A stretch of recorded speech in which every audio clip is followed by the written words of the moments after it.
ज्ञान काल का समय लगभग 30 वर्ष होने जा रहा है। 1991 सितंबर माह में मुझे बाबा ने टच किया। तब से आज तक एक लंबे काल का लगभग 30 वर्ष का ज्ञान का अनुभव है। इसके पहले मैं थोड़ा सा अपने बचपन के बारे में शेयर करना चाहता हूँ कि बचपन मेरा ग्रामीण परिवेश में बीता। ग्राम यानी काफ़ी पिछड़ापन, ज्ञान से भी, धन से भी, हर चीज़ से। परंतु एक चीज़ जो मुझे अनुभूति हुई वो मुझे ज्ञान में आने से पता चला कि ईश्वर मुझे कुछ अलग ढंग से रख रहे थे। उनकी छत्र छाया सदैव महसूस करता था। ज्ञान में आने से पहले भक्ति के प्रति भी मेरी काफ़ी श्रद्धा थी और कम ही उम्र में मेरी भक्ति भी शुरू हुई थी। चौथी क्लास की पढ़ाई में मैं संडे को उपवास रखता था। 11th की पढ़ाई तक मैंने रामायण, महाभारत, सुख सागर, प्रेम सागर, कुछ पुराण आदि का अध्ययन किया था।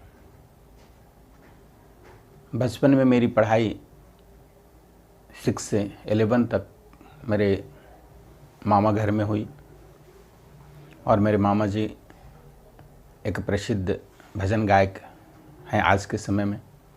तो उनके यहाँ कुछ शास्त्रों का अध्ययन करने का मौका मिला था।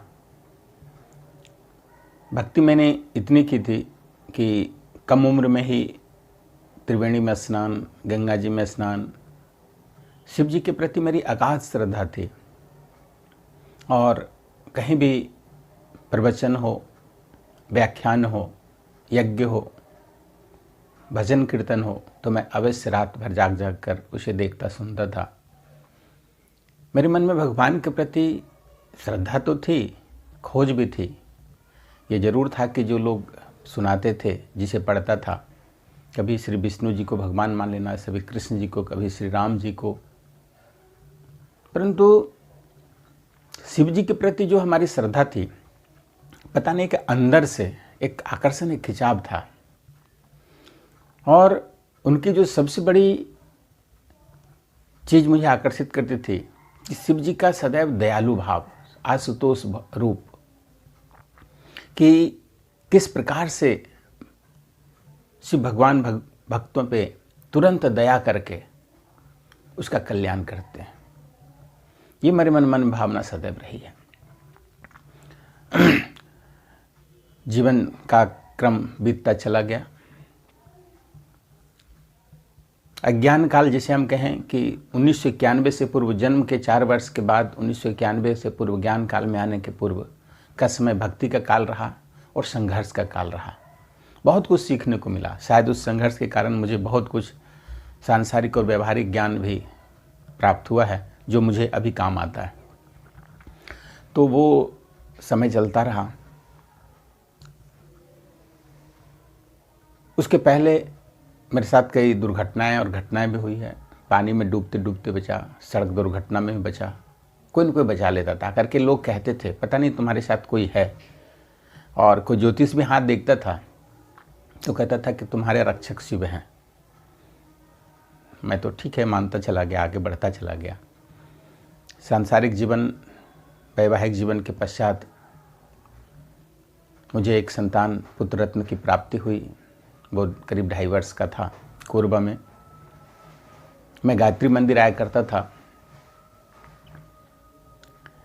एक दिन जब मैं लॉ 2nd ईयर में था तो एक मित्र ने कहा कि शेखर, आपने ब्रह्मा कुमारी देखा है कभी, गए कभी? तो मैंने कहा नहीं। मैं बोला क्या होता है वहाँ पे? क्योंकि जानने की इच्छा थी मेरे अंदर, कुछ भी जानना, कुछ भी सीखना। मैं कई धर्मों के बारे में भी अध्ययन करता था, उनके पुस्तकों को पढ़ता था। सीखने की ललक मेरी शुरू से रही जब से मैंने होश संभाला। सुरक्षित है। लेकिन एक व्यक्ति जो बेचारे लखनऊ से थे, वो थोड़ा नेताजी थे, वो हमारे मौसा जी के दोस्त थे, उनकी वहीं पर खच्ची उड़ गया और वहीं पे स्पॉट डेथ हो गया। ड्राइवर के सीने में जो है वो स्टीयरिंग वो घुस गया था। उस दृश्य को देखता हूँ और मैं याद करता हूँ कि बाबा हर पल सतत अपने बच्चों को कैसे मदद करता है। इस तरह कई घटनाएं, एक नहीं, पूरे ये जो जीवन, ज्ञान काल का जीवन जो लगभग 30 वर्ष का है, अनंत कई अनुभव हैं, कुछ न कुछ, वो प्रत्येक दिन कितने अनुभव सुनाया जाए, बहुत से अनुभव हैं।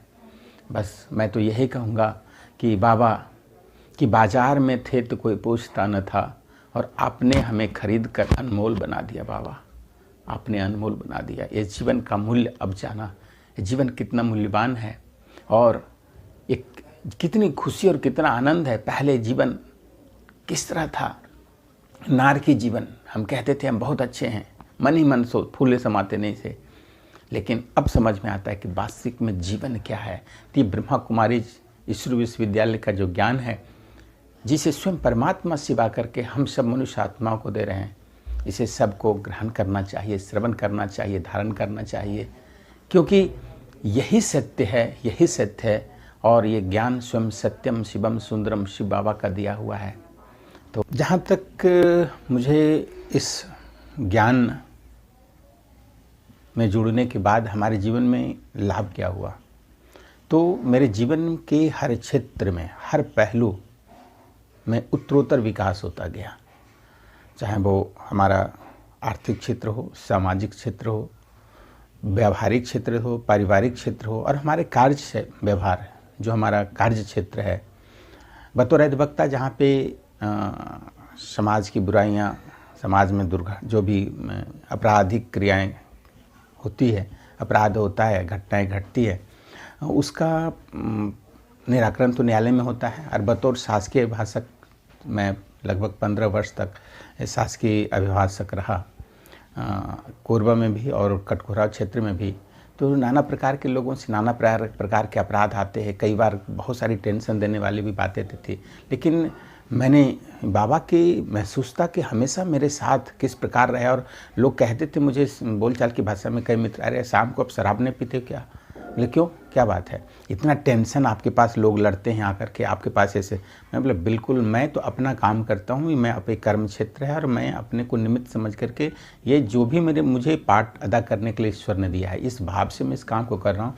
और इस मेडिटेशन से, इस योग से मुझे लाभ मिला कि मेरी आत्मबल तो बढ़ा ही, प्लस मैं कभी अचल अडोल रहा। अपने कार्यक्षेत्र में किसी प्रलोभन से, किसी के भय से, किसी प्रकार से मैंने बिल्कुल नियम प्रमाण अपने कार्य को यथा योग्य, जो मेरी बुद्धि कॉन्शियस अलाउ करती थी, मैं किया।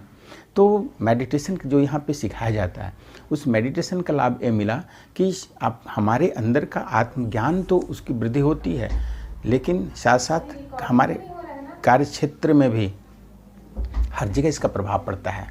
और मैं शाम को फिर मुस्कुराता हुआ अपने वह कार्य क्षेत्र से घर वापस आता था।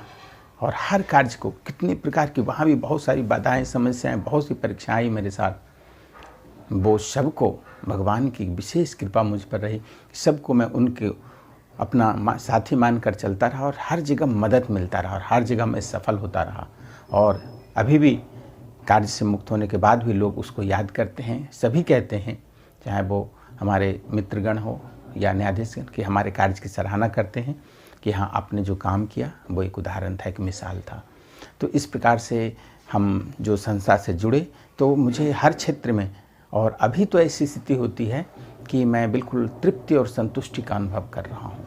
अब जीवन आनंद की अनुभूति में है और लगता है कि भगवान ने मुझे सब कुछ दे दिया है।